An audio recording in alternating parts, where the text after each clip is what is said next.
नमस्कार मित्रांनो, विविध माहिती संग्रह चॅनलमध्ये आपले स्वागत आहे. आज आपण वासुदेव जमातीविषयी थोडक्यात माहिती पाहणार आहोत.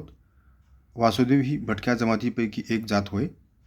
दुर्वे, हादवे, वाकोडे, पेंढारकर, डोईजड, पाचंगे, रोडगे, कुंभार, अनवले इत्यादी आडनावे आढळतात.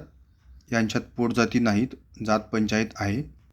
पोशाख पांढरा फेटा, बाराबंदी, धोतर, हडपी, टाळ, कपाळावर विशिष्ट आकाराचा गंध, बुक्का आणि डोक्यावर मोरपिसांची टोपी असते.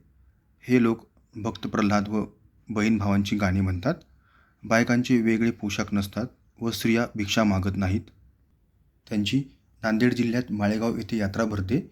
त्यावेळी जातीतील लोक एकत्र येऊन लग्न जमवितात व भांडणतंटे मिटवतात. यांचा प्रमुख व्यवसाय म्हणजे भिक्षा मागणे होय. त्यामुळे ते राष्ट्रीय गाणी, देवाधर्माची गाणी गाऊन भिक्षा मागतात. त्यांची भिक्षा मागण्याची गावे ठरलेली असतात. त्यामुळे दुसऱ्या व्यक्तीने जर त्यांच्या इलाख्यातील गावात भिक्षा मागितली तर त्याला जात बहिष्कृत करतात. धन्यवाद मित्रांनो, संपूर्ण व्हिडिओ पाहिला त्याबद्दल. व्हिडिओ आवडला असेल तर लाईक, शेअर आणि सबस्क्राईब करा.